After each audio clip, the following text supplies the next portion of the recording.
안녕하세요, 인디워커 박승호입니다. 오늘은 조금 부끄럽지만 제 이야기를 해볼까 합니다. 저는 어떻게 인디워커가 되었고 왜 이런 영상을 찍게 되었는지, 제가 독립한 첫 해의 수입은 어땠는지 가감없이 제 이력을 말씀드리려고 합니다. 먼저 몇 년 전에 회사에서 발표했던 영상 하나를 보겠습니다.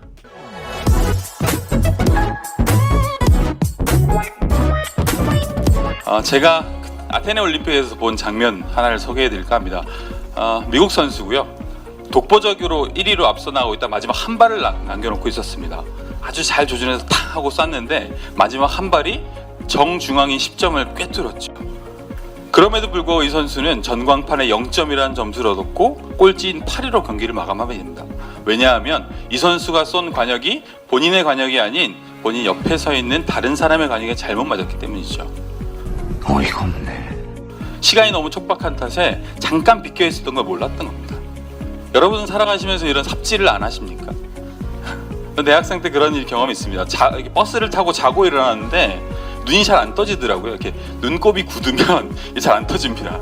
그래서 이렇게 하품을 하면서 눈을 탁 비볐는데 제가 너무나 깜짝 놀랐어요. 정말 충격적이었어요. 왜냐하면 제 손가락 끝에 이 눈꺼풀이 만져져야 되는데 제가 눈동자를 더듬고 있는 겁니다.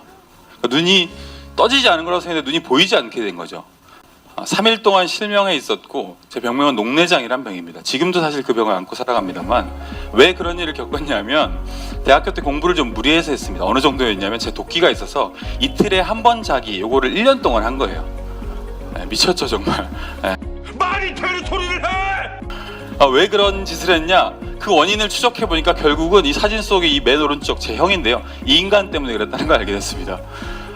경상도 아버지, 서울 어머니, 아들 둘은 다 동남아인들이군요. 제 형이 어떤 사람이냐면 IQ 162이고요. 과학고등학교 카이스트 엘리트 코스를 쫙 가니까 제가 열등감이 극에 달했던 거죠. 왜 쥐가 사각에 몰리면 고양이를 문다지 않습니까? 제가 그때 아주 위험한 생각 하나를 합니다. 그게 뭐냐면 비슷한 DNA일 텐데 이거였어요. 형이란 하나 부모님한테 물려받은 비슷한 DNA일 텐데 아니 왜 나라고 형처럼 못 되겠어? 이렇게 생각한 거죠. 죽기 살기로 공부하기 시작했고 형을 쫓아서 과학고 카이스트 엘리트 길을 걷는데 오, 그러셨어요? 좋은 학교를 가니까 저희 형 같은 애들이 다 투두룩 빽빽한 거예요. 그래서 2배 노력해야 돼 싶어서 이틀에 한 번 잠을 잔 거죠. 제 실명의 원인을 꼬리를 물어서 보니까 제가 앞서서 그 매튜 에먼스라는 미국 선수가 했던 그 삽질을 제가 하고 있었던 겁니다. 그게 제 실망의 원인이라는 걸 알게 됐어요. 제가 얼마 전에 제 어렸을 때 장면, 이 사진 하나에 모든 진실이 담겨 있다는 거 보이십니까? 저는 분명히 놀고 싶은데 공으로 놀고 싶은데 제 시선은 형을 향해 있죠. 저는 사람이 자신의 방향을 찾아가는 건 4단계가 있다고 봅니다. 나신방의 모양과 비슷하죠. 처음에 빙글빙글 방황하고 혼란스러운 기간이 있습니다. 저는 이것을 창조적 방황이라고 부르고 싶어요. 왜냐하면 모든 위대한 인물이 다 이런 시기를 거쳤거든요. 내가 방황하지 않는다는 건 어쩌면 아직 방향을 찾아가는 그 길 위에 있지 않다는 걸 반증하기도 한다고 생각합니다. 바늘이 어느 순간 몸을 꺾고 좌우로 수렴하죠. 이것도 해보고 저것도 해보면서 자신에 대해 실험하고 모색하게 됩니다. 바늘이 멈추기 전에 파르르 몸을 떱니다. 길을 찾았는데 이걸 해서 먹고 살 수 있을까? 나한테 정말 재능이 있을까? 이런 두려움과 의심에 사로잡히는 시기도 반드시 있죠. 이걸 극복하고 나면 어떤 확신 같은 게 내면에 자리하게 됩니다. 여러분께서는 이 4단계 중에 지금 어디쯤에 와 계십니까? 주말 동안에 시계를 잠시 멈추시고 본인의 방향성에 대해서 한번 생각해 보는 건 어떨까요? 저는 방향성은 3가지 질문을 포함한다고 생각합니다. 첫 번째는 내가 인생에서 진짜 원하는 게 뭐지? 라고 솔직하게 질문하는 거고요. 두 번째는 내가 잘하는 건 무엇일까? 마지막으로 내가 죽을 때 어떤 가치로 기억되길 바라는가? 이 3가지 질문의 접점에 있는 것이 자기 인생의 방향성이라고 믿습니다. 저는 20대에 그 질문을 화두를 삼았고 28살에 그걸 발견했습니다. 그게 뭐였냐면 제가 열심히 배워서 다른 사람한테 나누는 것이라는 걸 알게 됐죠. 그리고 나서 8년 동안 공부했던 공학을 버리고 첫 직장부터 교육 쪽으로 하게 됐습니다. 그러니까 이런 좋은 스승, 제가 존경했던 작가 선생님을 스승으로 모시게 됐고 3권의 책을 쓰게 됐고 제 이야기를 듣고 싶어하는 사람들이 생기게 되고 신문사에 칼럼도 정기적으로 내게 되고 이런 행운도 얻게 됐습니다. 더 중요한 건 제가 예전보다 더 많이 웃고 더 자주 웃게 되었다는 거죠.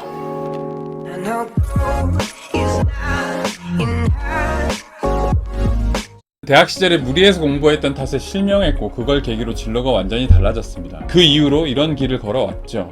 계속해서 연수원이나 교육 쪽에서 일을 했고 대기업에서 있어봤고 중소기업, 외국계 컨설팅 회사, 비영리 단체까지 대다수의 조직 형태에서 있어봤던 것 같고 지금 돌아보면 솔직히 저는 성공적으로 직장생활을 했다 이렇게 자부할 수 없습니다. 15년 했는데 15년간의 직장생활은 실망의 연속이었던 것 같아요. 카이스트라는 학벌 때문에 처음에 상사분들이 기대를 갖게 되고 그런데 일은 뭐 그렇게 뛰어나게 하지 않으니까 점점 실망하고 저도 달라진 저에 대한 대우 때문에 실망하고 그래서 한 3, 4년 다니다가 퇴사하고 이직하고 이런 패턴이었던 것 같고 직장에서 저는 주체는 아니었고 늘 객체였죠. 뭐 핵심 인재나 이런 곳에 선정된 적도 없고 중심부에서 승승장구하는 사람들을 보면서 겉으로는 평가절하하면서도 내심 부러워하기도 하고 그랬던 것 같습니다.